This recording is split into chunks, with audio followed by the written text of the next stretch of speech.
अस्सलामुअलैकुम everyone, welcome to जोर का जोड़। मीर अब्जीशान की तरफ से आपको बहुत बहुत खुश आमदीद। नाजरीन, फाइनली 4 वो टीम्स, खुशकिस्मत टीम्स जो हैं जो प्ले ऑफ में हैं वो सामने आ चुकी हैं। मुल्तान सुल्तान्स, पेशावर ज़ल्मी, दूसरी जानिब नाज़रीन इस्लामाबाद यूनाइटेड जो कि एक इनक्रेडिबल एडिशन है, और उसके बाद क्वेटा ग्लेडिएटर्स। नाज़रीन, कल इस्लामाबाद यूनाइटेड ने बेहतरीन शिकस्त दी मुल्तान सुल्तान्स को। एक बहुत ही टफ मैच था लेकिन Islamabad United made it. Shadab ने कहा कि वो नंबर 4 पर अच्छा खेले हैं। नाज़रीन, दूसरी जानिब बात की जाए तो लाहौर कलंदर्स और क्वेटा ग्लेडिएटर्स में लाहौर कलंदर्स को एक बार फिर शिकस्त का सामना हुआ। क्वेटा ग्लेडिएटर्स ने अपना आप मनवाया और चौथे नंबर पर आ गए। कराची किंग्स जो हैं वो बहुत सी कोशिशों के बावजूद नंबर 6 पर हैं। नाजरीन, कहना यह है कि नंबर 5 पर है आई गेस। नाजरीन, कहना यह है कि दोनों टीम्स जो हैं वो कोशिश करती रही। लाहौर कलंदर्स, कराची किंग्स, कुछ ना कुछ गलतियां दोनों टीम्स की जानिब से हुई हैं, मगर लाहौर कलंदर्स आखिरी नंबर पर हैं। और मेरे ख्याल से ये PSL में 5th बार हुआ है ऐसा, क्योंकि इससे पहले 2016, 17, 18, 19 और अब 24 में ऐसा हुआ है, जबकि बीच में 2 बार लाहौर कलंदर्स नंबर 1 पर जीते हैं, चैंपियंस बने हैं, और इस बार नंबर लास्ट पर हैं। तो नाज़रीन, देखना यह है कि ये 4 टीम्स जो नंबर जो टॉप पर है वो कैसा परफॉर्म करती हैं, कैसा खेलती हैं। पेशावर ज़ल्मी बहुत अच्छा खेल रही है, बाबर के साथ खासी उम्मीदें हैं। शायद इस बार कहीं ना कहीं पेशावर ज़ल्मी जो है वो इसी उम्मीद पर खेल रही है कि उन्होंने भी चैंपियंस बनना है। तो नाज़रीन, इस बारे से बात करते हैं, बढ़ते हैं अपने पैनलिस्ट की तरफ। नाज़रीन, आप सबकी जान PSL की शान, काले रंग में बहुत ही खूबसूरत जवान हाफिज़ इमरान, अस्सलाम वालेकुम। वालेकुम अस्सलाम, बहुत शुक्रिया मीर अब्जीशान, आपका बहुत बहुत शुक्रिया। नाज़रीन, दूसरी जानिब आपके प्यारे, आपके फेवरेट स्टैट्स को हमारे सामने लेकर आएंगे उमर ज़ाहिर, अस्सलाम वालेकुम। वालेकुम अस्सलाम, बहुत शुक्रिया। हाफिज़, आप सबसे पहले तो मुझे ये बताएं कि ये इतना खूबसूरत रंग आपने रमज़ान की खुशी में ही पहना होगा, लेकिन क्या कहेंगे ये कहाँ से ले लिया, क्या कर लिया, क्या सोच के क्या पहना? देखिए, काले रंग की जो खासियत है, इस पे आपको पता है शोरा हजरात बहुत लिखते हैं, बिल्कुल, और गुलकारों का पसंदीदा रंग है क्योंकि वो इस पर गाने गाते हैं। हाय हाय। और ये जो काले रंग का लिबास है, ये तो सारा क्रेडिट शाहिद आफरीदी साहब को जाता है, क्योंकि शाहिद भाई का आपको पता है कि लाला उनका ब्रांड है, और ये उन्हीं की, ये तो शाहिद आफरीदी साहब का भी मेरा ख्याल पसंदीदा रंग ही होगा। लेकिन जो आपने इसकी तारीफ़ की है, ये यकीनी तौर पर जो मैंने पहने हुए हैं शाहिद आफरीदी साहब के ब्रांड के हैं, बहुत अच्छे हैं। और अब तो चूँकि रमज़ान शुरू होने को है, कल इंशाल्लाह अल्लाह ने चाहा तो पहला रोज़ा होगा बेशक, और उसके बाद फिर ईद होगी। और जो लोग चाहते हैं कि वो अच्छा लगें, अच्छे अच्छे कपड़े पहने, और जो चाहते हैं कि बच्चों के लिए भी अच्छे अच्छे कपड़े ख़रीदें, तो फिर जाएँ, फिर शाहिद आफरीदी साहब के ब्रांड को ख़रीदें, और फिर अपनी खुशियाँ जो हैं रमज़ान की, पहले जो रमज़ान के लिए ख़रीदना चाहते हैं वो रमज़ान के लिए ख़रीदें, और फिर जो ईद की खुशियों को दोबाला करना चाहते हैं, ज़रा अपना हुस्न निखारना चाहते हैं, तो चलें फिर अल्लाह शाहिद साहब को ट्राई करें ब्रांड को। नाज़रीन, यकीन माने इतना खूबसूरत ये मुझे देखने हाफिज़ मुझे इसका स्टाफ भी बहुत अच्छा है। बहुत अच्छा है जी, बहुत अच्छा है। ये है जैसे रेशम है, मुलायम। क्या बात है, क्या बात है।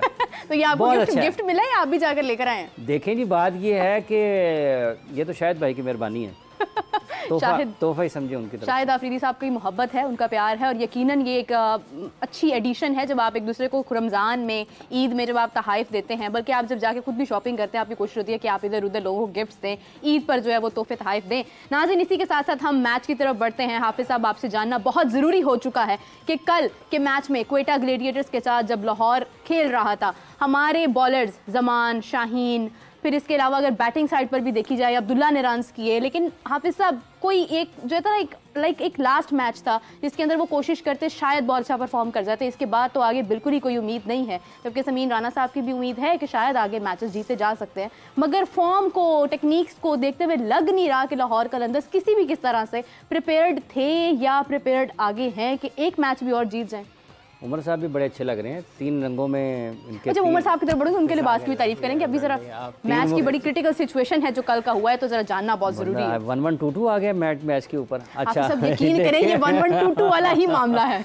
देखिए, कलंदर्स ने अगर आप मजमूई तौर पर देखते हैं तो क्रिकेट अच्छी नहीं खेली, और जब हमने आगाज़ किया था इसका ट्रांसमिशन का, तो उस वक्त भी जो इब्तदाई मैचेस में उनकी चीज़ें नज़र आई थी, उस पर भी अपने ख़यालात का इज़हार किया था, और ये लग रहा था कि शायद इस मरतबा उनके लिए मुश्किलात होंगी। और ये कोई इतनी ज़्यादा बड़ी, मतलब ये कहना कि वो बहुत ही एक अनोखी सी चीज़ थी, नहीं। उसकी वजह यह है मीरब के, देखें आप 10 विकेटें लिए बगैर मैच नहीं जीत सकते हैं, ऐसे ही ना ही आप अपने रन्स जो आपने ऑन बोर्ड किए हैं उस तक पहुंचने से आप मुखालिफ टीम को रोके बगैर मैच नहीं जीत सकते हैं। और ये दोनों काम इसी सूरत हो सकते हैं कि अगर आपने 150 किए हैं तो मुखालिफ टीम को आप 150 ना करने दें, और अगर आप उनके आउट कर दें ठीक है, 150 से पहले पहले तो आप मैच जीत जाएंगे।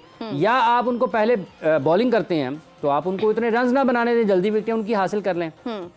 तो इस सारे खेल में अगर कोई चीज़ सबसे ज़्यादा अहम किरदार अदा करती है, जो मरकज़ निगाह है, वो है आपके बॉलर्स की कारकर्दगी। अगर आपके बॉलर्स अच्छा परफॉर्म नहीं करेंगे, विकेटें नहीं लेंगे, रन्स नहीं रोकेंगे, तो आपके लिए मैचेस जीतना मुश्किल होता है, नामुमकिन हो जाता है। इस सीज़न में नवे एडिशन में PSL के लाहौर कलंदर्स के लिए उनका सबसे बड़ा मसला उनके टॉप परफॉर्मर्स जो है, या उनके टॉप क्रिकेटर्स हैं, उनकी कारकर्दगी में जो मयार उनका गिरा, उसकी वजह से वो परफॉर्म नहीं कर पाए हैं, बेहतर नताइज उनके लिए बेहतर नहीं आए हैं।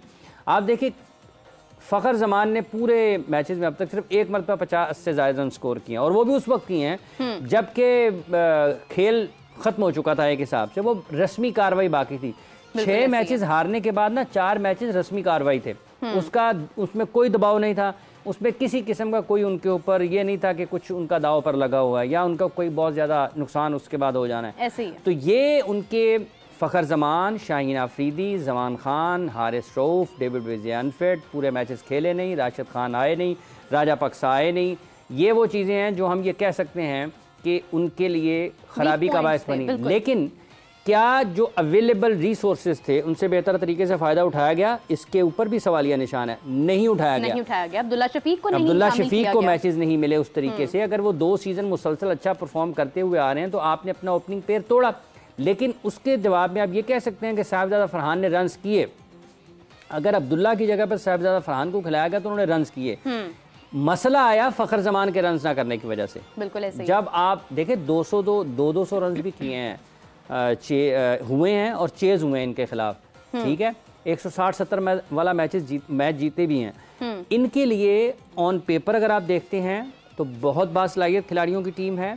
इसमें सबसे ज़्यादा जो एंटरटेन करता है ना क्राउड को, वो कलंदर्स की परफॉर्मेंस करती है। भले ये हार रहे हो, भले ये जीत रहे हो, कल भी देखें हारे हैं ना, हाँ। लेकिन ऐसा दिलचस्प मैच आपको कम ही देखने को मिलेगा, ठीक है।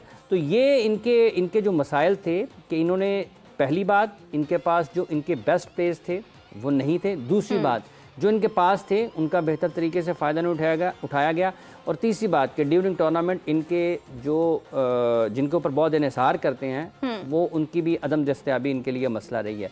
कुल मिलाकर जब आप एंड ऑफ द सीज़न ये देखते हैं, देखिए बात यह है कि कभी भी कोई हारने वालों को याद नहीं रखता है, ऐसे ही है। जीतने वालों को ही लोग याद रखते हैं, जीतने वालों की ही वैल्यू हुआ करती है, जीतने वालों की ही अहमियत भी बनती है।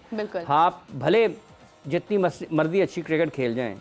अभी पाकिस्तान ऑस्ट्रेलिया गया था ना खेलने के लिए, तो पाकिस्तान के उस वक्त के टीम डायरेक्टर मोहम्मद हफीज़ साहब ने कहा था कि हम अच्छी क्रिकेट खेले लेकिन जीत वो गए। पैट कमिंस से सवाल हुआ था प्रेस कॉन्फ्रेंस में कि जी वो पाकिस्तान के डायरेक्टर साहब ने कहा है कि हम अच्छी क्रिकेट खेले लेकिन जीत ऑस्ट्रेलिया गए।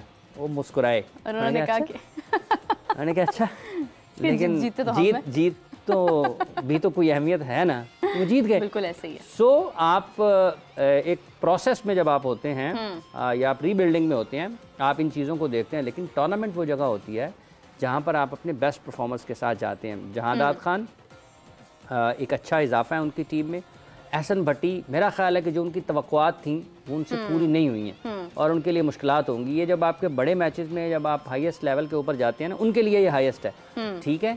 अगर आपके हाथ से बैट निकलने लग जाए ना बार बार, तो इसका मतलब ये होता है कि आपकी बॉडी रिस्पॉन्ड नहीं कर रही है। बिल्कुल ऐसे ही है। ये दबाव में ऐसा होता है, आप गलत शॉट खेलते हैं, दबाव में खेलते हैं। देखिए कल इमाद वसीम भी तो खेले ना, हाँ। फिनिश किया, शुएब मलिक ने उससे पहले फिनिश किया, पैट कमिंस ने ऑस्ट्रेलिया के लिए वर्ल्ड कप में फिनिश किया, ग्लेन मैक्सवेल ने वर्ल्ड कप में उनके लिए फिनिश किया, ठीक है।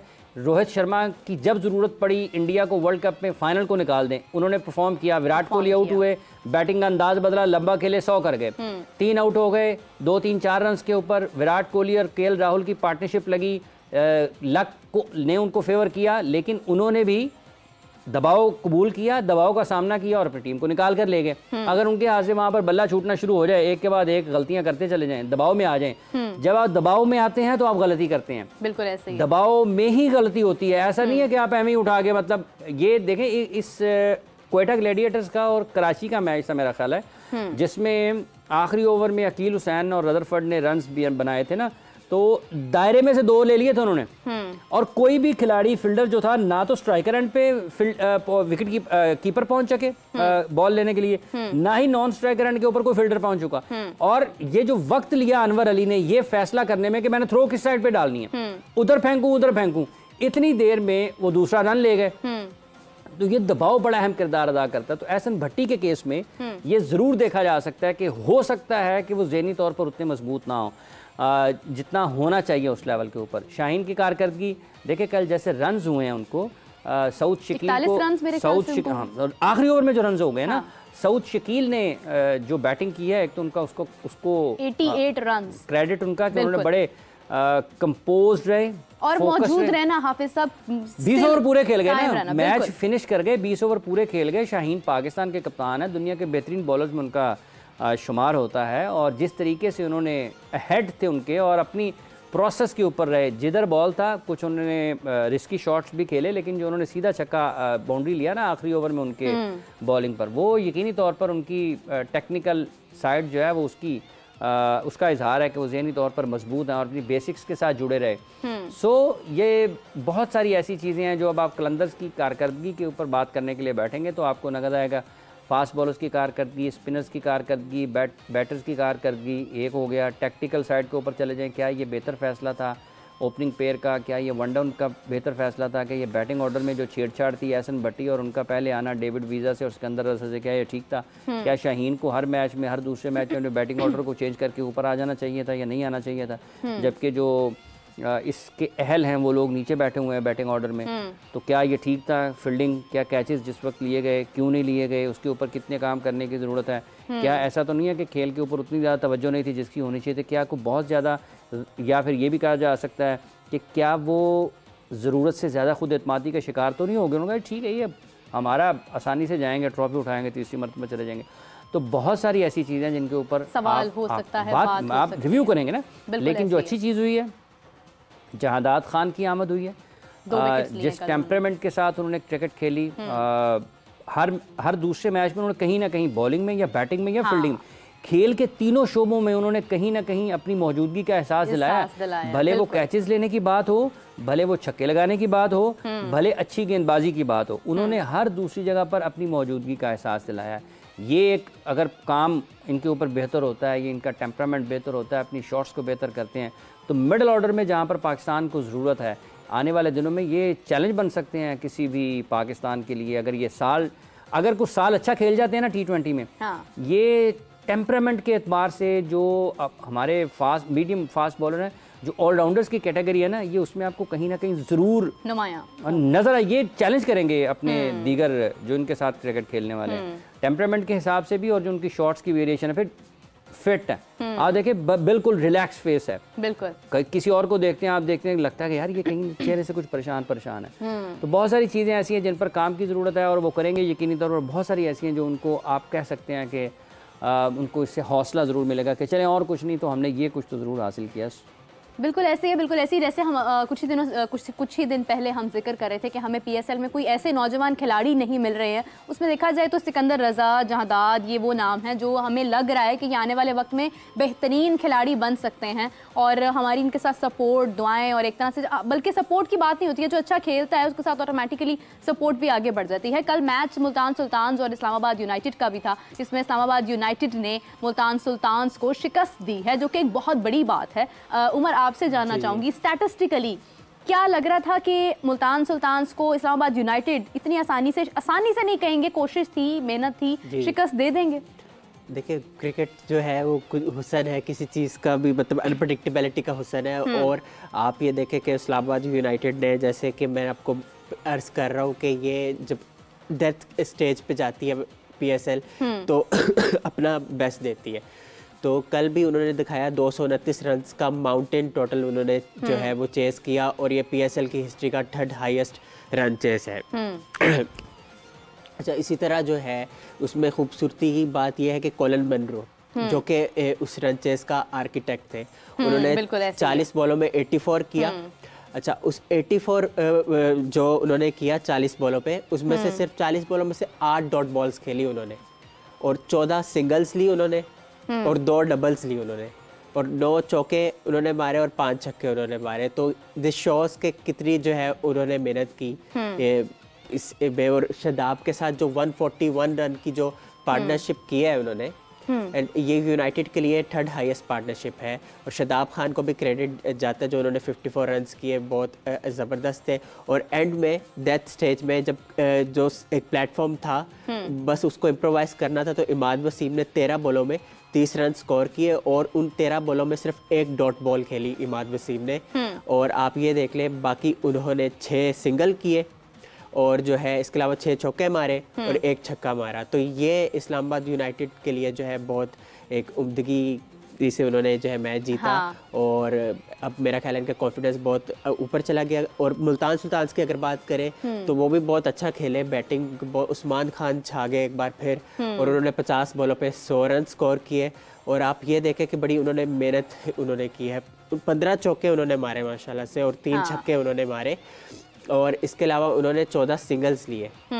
तो ये उन्होंने एक रिकॉर्ड कामरान अकमल का लेवल किया है और एक रिकॉर्ड कामरान अकमल का तोड़ा भी है।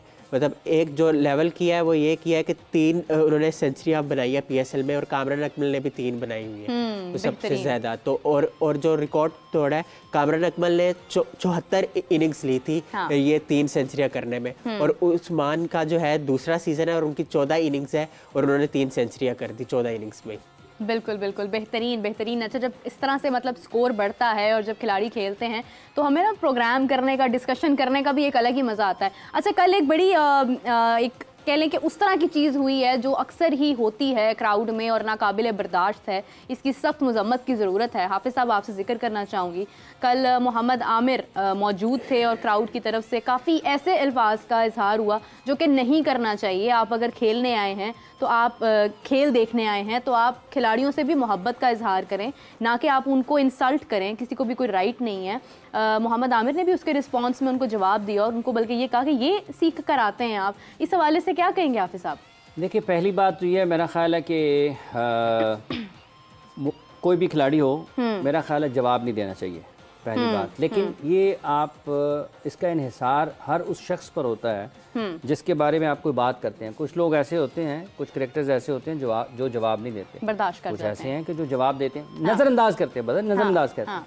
कुछ ऐसे हैं जवाब देते हैं। और आमिर जो हैं ये चूँकि फ़ास्ट बॉलर हैं और उन्होंने उनके मिजाज में है कि वो जारहाना अंदाज रखते हैं, उन्होंने जवाब दिया। ठीक है, जब आप किसी को कहते हैं तो फिर आप उसका जवाब भी सुन लेते हैं। अब जहाँ तक ताल्लुक़ इस चीज़ का है कि ये जो लोग पाकिस्तान में मुख्तलिफ स्टेडियम्स में जाते हैं मैचेस को देखने के लिए, ये बड़ी अफसोसनाक चीज़ पाकिस्तान में पैदा हुई है, तीसरी बार सामने आई है कि इसी इवेंट के दौरान नवा एडिशन जो PSL का हो रहा है, इससे ज़्यादा सियासत ज़्यादा और आलूदा चीज़ें कभी पाकिस्तान के खेलों में नहीं हुई। बिल्कुल ऐसे। देखें, लोग नापसंद करते हैं, ये क्राउड जो है ना, ये आप जब अच्छा परफॉर्म करते हैं तो आपको सर पर उठाता है। जब आप अच्छा परफॉर्म नहीं करते हैं तो यही लोग आपके पत्थर भी फेंकते हैं आपके ऊपर।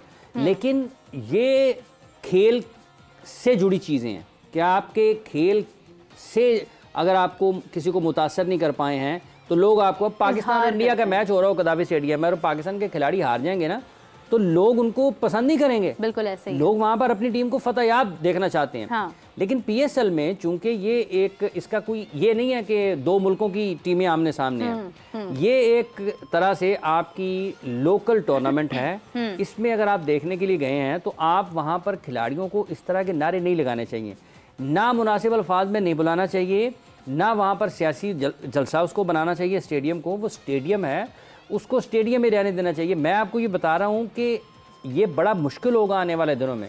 ये जो इस तरह की चीज़ें होती हैं ना स्टेडियम में, ऐसा नहीं हो सकता कि वो शनाख्त ना हो सके। ये लोगों पर पाबंदी लगेगी आने वाले दिनों में। 1 सेकंड में पता चल जाता है वीडियो कहाँ से फ्लोट होती है। ये आने वाले दिनों में पाबंदी लगेगी। देखें, बड़ी क्लोज मॉनिटरिंग हो रही होती है। आपके पास कैमरास जो है ना, आपके CCTV और सारी चीज़ें बड़े अच्छे तरीके से मॉनिटर हो रहा होता है और इतने कैमरास लगे होते हैं प्रोडक्शन के लिए भी, जो मैच आपके टेलीवाइज हो रहा होता है। तो ये बड़ी अफसोसनाक चीज़ है। भले आप शोएब मलिक साहब की अहलिया के हवाले से कोई बात करें, आपको कोई हक़ नहीं है कि जब आप वहाँ पर एक क्रिकेट मैच देखने के लिए गए हैं तो लोगों की ज़ाती ज़िंदगियों में आप झांकते फिरें और लोगों को इस तरह से ना तंज़िया अंदाज में जुमले कसें। नंबर 1। उसके बाद आपने पाकिस्तान के साबिक़ कप्तान जो कि दुनिया के बेहतरीन खिलाड़ी हैं, बाबर आजम, उनके हवाले से ऐसे ख्यालात का इजहार किया, ऐसे नारे लगाए जो कि किसी भी तौर, किसी क्रिकेट फ़ैन को जेब नहीं देते हैं। आप इन्हीं खिलाड़ियों को खेलते हुए देखने के लिए गए। अगर फ़र्ज़ कर लें खिलाड़ी कहें वहाँ पे क्या उसको कहते हैं, वो कहें चलो यार असी खेलते ही नहीं मैच, बिल्कुल लालो नारे, फिर तुम की करोगे। हाँ, फिर आप क्या मतलब एक जगह आती है ना कि जहाँ पर आप इस तरीके से भी रिएक्ट कर सकते हैं। हाँ। क्योंकि ऐसा नहीं होगा। लेकिन अगर वो कहें यार ठीक है तुम भी नारे ला लो, फिर जाओ आप ही खेल लो आगे, क्या होगा फिर? तो इस सतह पर किसी को नहीं लेकर आना चाहिए कि इतना जो है ना आप उसको इंतहा तक जाकर आपको जवाब देना पड़े। फिर उसके बाद आप देखें कि अब मोहम्मद आमिर के हवाले से लोग वहाँ पर दिलचस्पी, बाबर तक के ऊपर बातें कर बाबर रहे की हैं। बात, बाबर को भी किया। देखें लोग इंटरनेशनल क्रिकेट में जब बाबर बैटिंग कर रहे हैं और आमिर बॉलिंग कर रहे हैं, लोग उससे लुत्फानंदोज हो रहे हैं, तुसी नारे ला रहे हो। या तो फिर आप जाते ही ये करने हैं शायद कि आपकी कोई एक आधी वीडियो वायरल हो जाए। मैंने आपको कहा है ये ज़हनी तौर पर ज़हनी बीमारी का ना, ये ज़हनी बीमारी का शिकार है। ये बड़ी अफसोसनाक सूरत हाल है। ना तो वहां पर कोई सियासी नारा लगना चाहिए, किसी भी सियासी जमात से आप ताल्लुक रखते हैं, हाँ। आपका कोई लेना देना नहीं है कि आप स्टेडियम में नारे लगाएं। हाँ, किसी भी जलसे में बैठे हैं। फिर आपको इतनी जरूरत है ना तो जाएं बाहर फिरोजपुर रोड पे चले जाएं, वहां पे लगा दें। बाहर लिबर्टी चौक है वहां पे खड़े होकर लगाते रहे, कोई नहीं आपको रोकेगा। ये नामुनासिब है। और ये खास मकसद के तहत होती हैं ये सारी चीज़ें, ये भी मैं आपको बता रहा हूँ। ये ऐसा नहीं है। इसमें अगर आपको लगता है ना कि 20, 25, 30% अचानक हो गए हैं, 50, 60, 70% जो है ना वो प्लान्ड होते हैं। सही कि हमने वहाँ जाके ये काम करना है, बिल्कुल, वहाँ जाके ये काम करना है। उसकी रीच जो है ना वो लोगों को ड्राइव करती है कि आप इस जगह का गलत इस्तेमाल करें। और ये स्टेडियम्स में जितने लोग आते हैं, ये जितने लोगों ने भी किया है, ये उन्होंने उस प्लानिंग या कहीं उसका गलत, उस जगह का गलत इस्तेमाल हुआ। आपको नहीं करना चाहिए। देखिए मोहम्मद आमिर को आप कुछ भी कहें, उनके पास आईसीसी के 2 मेडल्स हैं, गोल्ड मेडल्स, 2 टूर्नामेंट आईसीसी के ना वो जीते हुए हैं। और खिलाड़ियों का सारा करियर गुजर जाता है पूरे का पूरा, उनके पास एक भी गोल्ड मेडल नहीं होता। 2009 में वो पाकिस्तान की टीम T20 वर्ल्ड कप जीती थी, वो उस टीम का हिस्सा थे और एक नौजवान खिलाड़ी की हैसियत से शरीक हुए थे। बहुत शानदार खेल का मुजाहरा किया था। 2017 में चैंपियंस ट्रॉफी में, और वो भी इंग्लैंड में ही था 2009 में, 2017 में फिर इंग्लैंड में थे। वहाँ पर भी उन्होंने बड़े शानदार खेल का मुजाहरा किया। और बिलखुसूस आज भी उस फाइनल को लोग याद करते हैं जो पाकिस्तान ने भारत को शिकस्त दी थी, जिसमें उन्होंने इंडिया के टॉप ऑर्डर को उड़ा कर रख दिया था। तमाम टॉप बैटर्स जिनको आज भी 2017 में वो फाइनल हुआ था, 2024 शुरू हो गया, आज उन तमाम खिलाड़ियों को शुमार दुनिया क्रिकेट के अजीम खिलाड़ियों में होता है। उनके अदाद शुमार उठाकर देखें, उनकी कारकर्दगी को देखें सारे फॉर्मेट्स में कि उन्होंने किस खेल का मुजाहरा कर रखा है और उन्होंने वहाँ पर उनको किस तरीके से मोहम्मद आमिर ने आउट किया था। सो ये आपके ऊपर इसका इन्हिसार है कि आप आपके सामने एक बड़ी शानदार सी पेंटिंग है, ठीक है, आप उसके पीछे लगी दीवार को देखना चाहते हैं जिसका पेंट ठीक नहीं है, या आप दीवार के आगे उस पेंटिंग को देखना चाहते हैं जो आपके जहन पर, आपकी आंखों पर बेहतरीन असर छोड़ती है।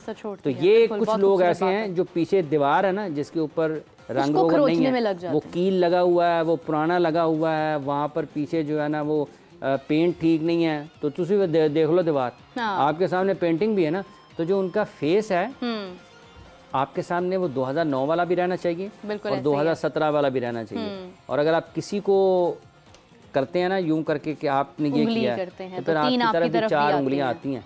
आप फिर अपने आप को भी देख लें कि आपने क्या किया है। सो भूल जाना चाहिए, आगे बढ़ना चाहिए। पाकिस्तान के सितारे हैं, पाकिस्तान का इन्होंने नाम रोशन किया है। अगर आप उनकी फतूहात से, आपके लिए आपका सर फ़ख्र से बुलंद होता है, तो अगर कहीं किसी ने कोई गलती की है, उस वजह से अगर आपको कहीं शर्मिंदगी हुई है, तो वो वापस मुआशरे में उसने रहना है, जिंदा रहने का हक हासिल है। देखिए इज्जत और जिल्लत देने वाला अल्लाह है। अगर कोई शख्स आज आपके सामने खेलता हुआ मौजूद है तो उसको इज्जत भी अल्लाह ने दी है। तो परफॉर्म किया ना। 2017 की चैंपियंस ट्रॉफी में आपको किसने नारे लगाने पर, जब आपने भारत को शिकस्त दी थी, तो इनकी कारकर्दगी थी ना। जुनैद खान थे, ये थे, सरफराज थे, हसन अली थे, अजहर अली थे, हफीज थे, इन सब लोगों की परफॉर्मेंसेज है ना। 2009 में जब आप वर्ल्ड T20 चैंपियनशिप जीते हैं, तो इन्हीं लोगों की वजह से आपका सर। खिलाड़ी ही हैं जो आपको दूसरे ममालिक के साथ जोड़ते हैं। खिलाड़ी ना हो तो आपको कैसे जोड़ा जाए, कौन पाकिस्तान में आए, पाकिस्तान से कौन बाहर जाए, क्या ज़रूरत पड़ी है। एक खेल है, उसको खेल रहने दें, उसके अंदर भी आप लोग सियासत लेकर आ रहे हैं। उमर, आपसे जानना चाहूँगी, सीरियस गुफ्तगू हो गई है तो मैंने सोचा ज़रा दोबारा मैच पर ही आ जाते हैं कि लाहौर कलंदर्स और क्वेटा ग्लेडिएटर्स में भी कल मैच था। कल साउथ के हवाले से बड़ा अच्छा स्कोर देखने को मिला है। स्टैटिस्टिकली देखा जाए तो लाहौर कलंदर्स में शाहीन ने बहुत अच्छा स्कोर किया है, हालांकि वो एक बॉलर की हैसियत से हमेशा खेलते हैं, लेकिन उन्होंने स्कोर बहुत अच्छा किया है। तो क्या कहेंगे कि स्टैटिस्टिकली मिस्टेक कहाँ से शुरू हुई है लाहौर कलंदर से? देखिए, पहली बात तो ये है कि मैं क्रेडिट देना चाहता हूँ सऊद शकील को कि जिस तरह उन्होंने खेला है। हाँ। और उन्होंने 100 मिनट्स क्रीज पे स्टे किया है, 100 मिनट्स एग्जैक्टली। बिल्कुल। और पीएसएल के अभी जब से टूर्नामेंट शुरू हुआ, मेरे ख्याल से पहले ये प्लेयर हैं जो रहे हैं।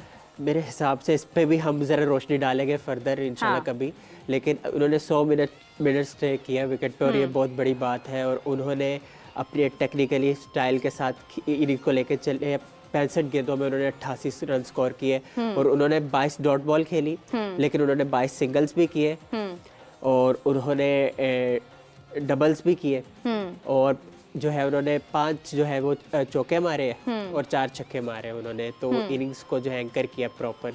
और बाकी कलंदर्स के बारे में अगर बात करें तो जो गलतियां आप कह रही है, हाँ। वो तो सारी बात है बॉलिंग में हुई है, लेकिन कुछ पॉजिटिव्स भी थे कलंदर के कल के, जैसे कि अब्दुल्ला शफीक की इनिंग थी 59 रन्स की और उन्होंने बहुत अच्छा खेला, 22 उन्होंने सिंगल्स किए उस इनिंग्स में।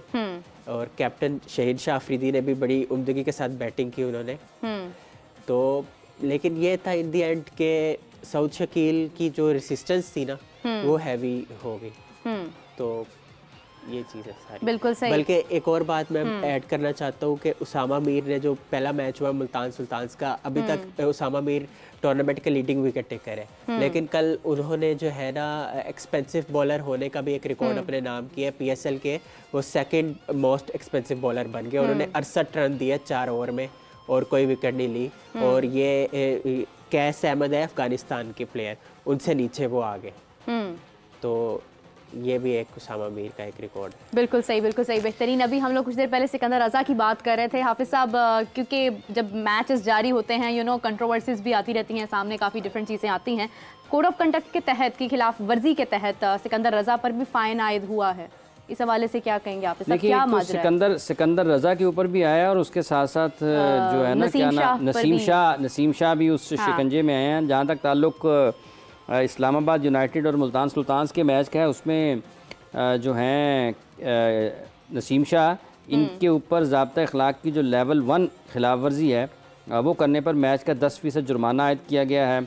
आर्टिकल 2.2 जो है उसकी खिलाफ वर्जी का इल्ज़ाम आयद किया गया था, जो क्रिकेट के सामान, कपड़ों, ग्राउंड आलात, ठीक है जी, फिक्सचर या उसके फिटिंग के गलत इस्तेमाल से मुतल्लिक है। नसीम शाह ने मुल्तान, हुआ ये था, ये इसका माजरा कुछ इस तरीके से है कि नसीम शाह ने मुल्तान सुल्तान्स की इनिंग्स की आखिरी गेंद के बाद जो स्टंप है उसको उस पर गुस्सा उतारा था अपना। तो हुआ उसके बाद ये कि फिर उन्होंने एतराफ़ कर लिया। रोशन माहनामा जो कि मैच रेफरी हैं, उनकी तजवीज़ पर उनको ये सज़ा सुनाई गई है इसकी। और इस इल्ज़ाम में उनके जो ऑन फील्ड अंपायर्स हैं ना जी, उन्होंने दोनों ने रिपोर्ट इसको किया था। उसके साथ साथ इसी एक मैच में ना मुल्तान सुल्तान पर स्लो ओवर रेट के मामले में भी जुर्माना आयद किया गया है।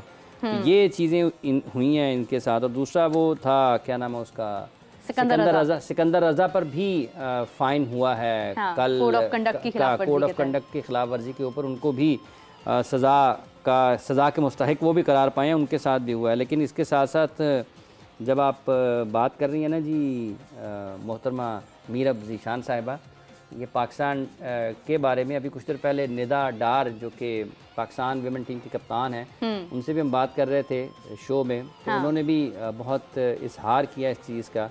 विमेन डे भी गुजरा ना, आपको पता भी, 1-2 रोज़ कबल पाकिस्तान दुनिया भर में। तो विमेन डे के ऊपर उन्होंने कहा जी बड़ी खुशी है कि पाकिस्तान में आप ख़वातीन के लिए मौक़े बन रहे हैं और पाकिस्तान में लड़कियों के आगे बढ़ने के लिए उनको मौक़े मिल रहे हैं, सहूलतों में इजाफ़ा हो रहा है। तो एक विमेन डे के ऊपर ही एक प्रोग्राम भी हुआ था जहाँ पे आपको मैं बताता चलूँ कि जो गैलेक्सी एकेडमी है स्पोर्ट्स, उनका एक कोई इवेंट था जिसमें अमेरिकी कौंसल जनरल क्रिस्टियन हॉक्स जो हैं, हाँ, उन्होंने शिरकत की थी, ठीक है जी।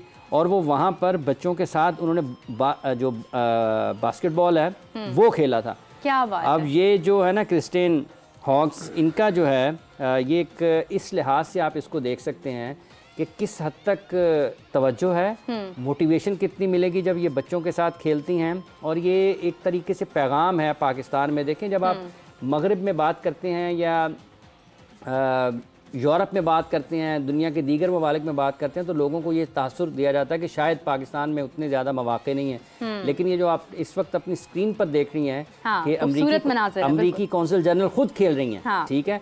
और ये बुनियादी तौर पर पैगाम है कि एक पैगाम आपके पास वो पहुँचता है जिसको आप बगैर सुने देखे उसको तस्लीम कर लेते हैं।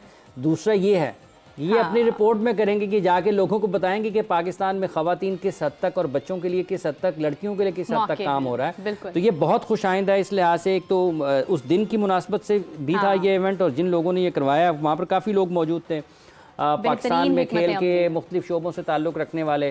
तो ये जो इवेंट था यकीनी तौर पर ये वुमेन डे के एतबार से था। और जो अभी निदा बता रही थी कि ख़वातीन के लिए और लड़कियों के लिए आगे बढ़ने के मौक़े हैं, उनमें इजाफा हो रहा है, ये बिल्कुल आपके सामने वही चीज़ है। और ये सिर्फ पाकिस्तान में नहीं, जो दीगर मुल्कों के जो आप उसको कहते हैं ना कि उनका सफारती अमला होता है, वो बराह रास्त उसमें शरीक है। तो ये एक अच्छी चीज़ है ये भी कि लड़कियों को मौक़े मिल रहे हैं आगे बढ़ने के। ज़बरदस्त ज़बरदस्त, बहुत खूबसूरत मंजर है स्क्रीन पे, मैंने भी देखा, आप भी देख रहे होंगे नाज़रीन। और मौके इसी तरह से मिलते रहने चाहिए, आगे से आगे चांसेस मिलने चाहिए आपको। वुमेंस डे के हवाले से बहुत ही बेहतरीन हिकमत अमली थी। हाफिज़ साहब, अभी ये भी मैंने देखा कि चेयरमैन PCB मोहसिन नकवी साहब जो हैं, जैसा आपने बताया था, वफाकी वज़ीर मुंतखब हो गए हैं, तो अब चेयरमैन की हैसियत से काम कर पाएंगे जो सोचा था, जो पहली बात मैं आपको ये बताऊं, ये सबसे पहले तो नकवी साहब को मुबारकबाद बहुत वो वजारत दाखिला में गए हैं, वफाकी हुकूमत का हिस्सा बने हैं। और पाकिस्तान को जिन मुश्किलात का और मसाइल का सामना है, अल्लाह करे कि वो उसमें अपनी बेहतर तरीके से खिदमात अंजाम दें और मुल्क के लिए फ़ायदा मंद हो। लेकिन जब ताल्लुक़ क्रिकेट का ना, जब बात क्रिकेट की है, आपको दोनों में से एक ओहदा रखना चाहिए। ये नहीं है कि आप बैक वक्त वजीर दाखिला भी हों और बैक वक्त आप पाकिस्तान क्रिकेट बोर्ड के चेयरमैन भी हों। पाकिस्तान की क्रिकेट को एक फुल टाइम चेयरमैन की ज़रूरत है। अब देखें ना, इस वक्त वो इस्लामाबाद में मौजूद होंगे, अब से कुछ देर बाद हो सकता है यहाँ भी वहाँ पर इजलास हो रहा हो, वज़ीर आज़म साहब से मीटिंग कर रहे हो। पाकिस्तान सुपर लीग के मैचेस चल रहे हैं, ठीक है। तो पाकिस्तान ने आइंदा बरस PSL चैंपियंस ट्रॉफी की भी मेज़बानी करनी है। इसी बरस पाकिस्तान ने वर्ल्ड कप भी खेलना है T20 का। पाकिस्तान में और दुनिया भर में जितनी क्रिकेट हो रही है ना, ये जुज़ वक्ती चेयरमैन के साथ आप नहीं चल सकते। वो बहुत अच्छे होंगे, बहुत बासलाहियत होंगे, बहुत काम करना चाहते होंगे, बहुत काम उन्होंने किया होगा, लेकिन आप बैक वक्त दो कश्तियों में सवार न रहें, ठीक है। आप चलाएं वजारत दाखिला, बड़े अच्छे तरीके से चलाएं, लेकिन आप फिर पाकिस्तान क्रिकेट बोर्ड को कुल वक्ती चेयरमैन दें जो हर वक्त पाकिस्तान के क्रिकेट के मामलात पर, और ये सिर्फ यहीं तक पाकिस्तान तक ही बात महदूद नहीं रहती है। यहाँ पर आपकी एशियन क्रिकेट काउंसिल है, यहाँ पर आपकी इंटरनेशनल क्रिकेट काउंसिल है, यहाँ पर आपके दीगर रुकन ममालिक हैं क्रिकेट बोर्ड, जिनके साथ आपने हर वक्त बातचीत करना होती है, आपने अपनी चीज़ों को ठीक करना है। इसलिए लीग क्रिकेट के इस दौर में जहाँ पर आपको अब देखें ILT हुई, दूसरी तरफ BPL हो रही है, ठीक है, इसके दौरान में आपको PSL मिल रही है, इसके बाद आपकी IPL होनी है, ठीक है, फिर आपकी 100 भी होती है, फिर आपकी BPL भी होती है, फिर आपकी LPL भी है, फिर आपकी CPL भी है, काउंटी क्रिकेट भी है, और फिर आपको कनाडा में भी क्रिकेट खेले, कनाडा में भी T20 क्रिकेट हुई, फिर आपको USA में भी हुई है। बिल्कुल ऐसे ही है। आप देखें कि किस तरीके से लीग क्रिकेट हो रही है। इसमें आपने अपनी इंटरनेशनल क्रिकेट को बिल्कुल ठीक रखने के लिए, इस पर बेहतर अंदाज में काम करने के लिए कुल वक्ती चेयरमैन की ज़रूरत है।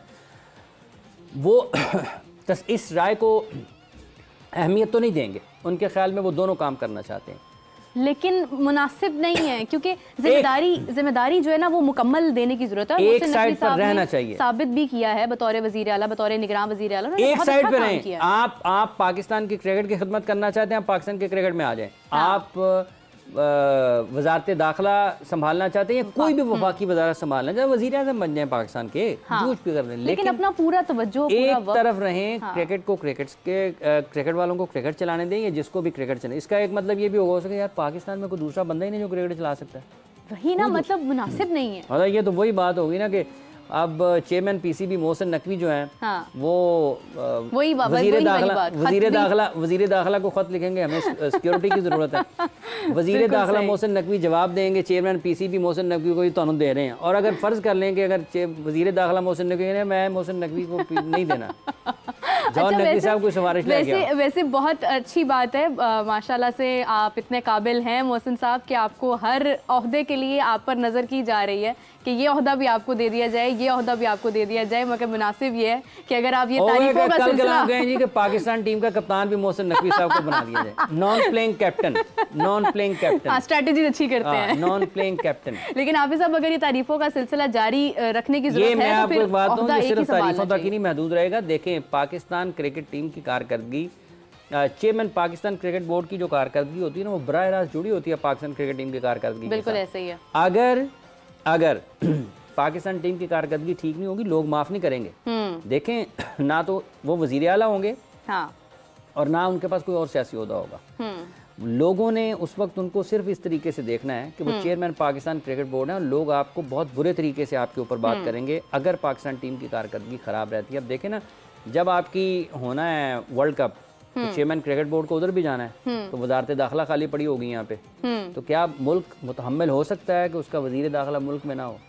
नहीं हो सकता। मुश्किल मामलात हैं। देखिए ना, जून जुलाई में, और अगर आपकी आईसीसी में मीटिंग है फर्ज कर लें और आप वहाँ पर चले गए हैं, सॉरी, पीछे से मुल्क में वजीर दाखिला की ज़रूरत है, क्या होगा? क्या करेंगे? एक टांग इधर एक टांग उधर तो नहीं, मुनासिब नहीं, ये तो नहीं हो सकता, दो कश्तियों का सवार नहीं हो सकता। हाँ, या फिर उधर से वजीर मोहसिन नकवी साहब जो है लिखेंगे वजीर दाखिला खत, वजीर दाखिला जो है ना वो उनको छुट्टी दे दी जाए। वजीर आजम भी कहेंगे, वजीर आजम की यार मैं केड़े वजीर किस मोहसिन नकवी को छुट्टी देनी है, वजीर दाखिला को छुट्टी देनी है या चेयरमैन पीसीबी को छुट्टी देनी है? तो बेहतर यही है, मुनासिब नहीं रहेगा, बेहतर यही है। बाकी जो हो बेहतर हो, हम तो बेहतर की उम्मीद करते हैं। उमर बस एक ही मिनट रह गया, इजाज़त चाहूँगी आप दोनों से, लेकिन जाते रहते एक सवाल और करना चाहूँगी। आज बाबर और शान मसूद के दरमियान टक्कर है, कौन स्टैट्स के एतबार से ज़्यादा स्ट्रॉन्ग नज़र आ रहा है? वैसे आपका जवाब मुझे पता है, लेकिन मैं चाहती हूँ कि आप अपनी ज़ुबान से एक दफ़ा बता दें। अभी वैसे मैं आपको स्टैटिस्टिकली नहीं बताता क्योंकि फिर मज़ा किरकिरा हो जाएगा, लेकिन पेशावर का पलड़ा भारी है बाकी। लेकिन एक बात ज़रूर बताना चाहता हूँ, कोलन मनरो की आज बर्थडे है, उन्होंने कल 40 बॉलों में 84 रन स्कोर किए। 11 मार्च 1987 को वो पैदा हुए, तो माशाल्लाह से 37 साल के हो गए हैं। तो बर्थडे शायद उनकी यूनाइटेड का कैंप जो है वो सेलिब्रेट करे। और इसी तरह श्रीलंका के farmer mystery spinner Ajanta Mendis की भी सालगिरह, तो चलिए जी, दोनों को हैप्पी बर्थडे। कॉलन मनरो को स्पेशली बहुत बहुत जन्मदिन की शुभकामनाएं, क्योंकि कल बहुत अच्छा खेले भी हैं, आपके लिए बेहतरीन दिन साबित हो और आगे भी आपको ज़िंदगी में बहुत सारी कामयाबियां और खुशियां मिले। हाफिज़ साहब आपका, उमर आपका बहुत शुक्रिया। मीरब को भी इजाज़त दीजिए। नाज़रीन, आपसे मुलाकात होगी कल, या फिर हो सकता है कुछ देर बाद में वापस आ जाऊँगा। मेरा दिल उदास हुआ तो मैं कुछ देर बाद भी वापस आ जाऊँगी और फिर मैच को हम डिस्कस कर लेंगे, लेकिन आपसे मुलाकात होगी नाज़रीन कल हम लोग बात करेंगे कुछ मज़ीद चीज़ों के बारे में। बॉलिंग एक्शंस पर काफ़ी बात हो रही है, उस हवाले से बात करेंगे, और नाज़रीन बाबर और शान मसूद में कौन कैसा परफॉर्म कर पाया, इस हवाले से बात करेंगे। मुझे इजाज़त दीजिए, अल्लाह हाफ़िज़।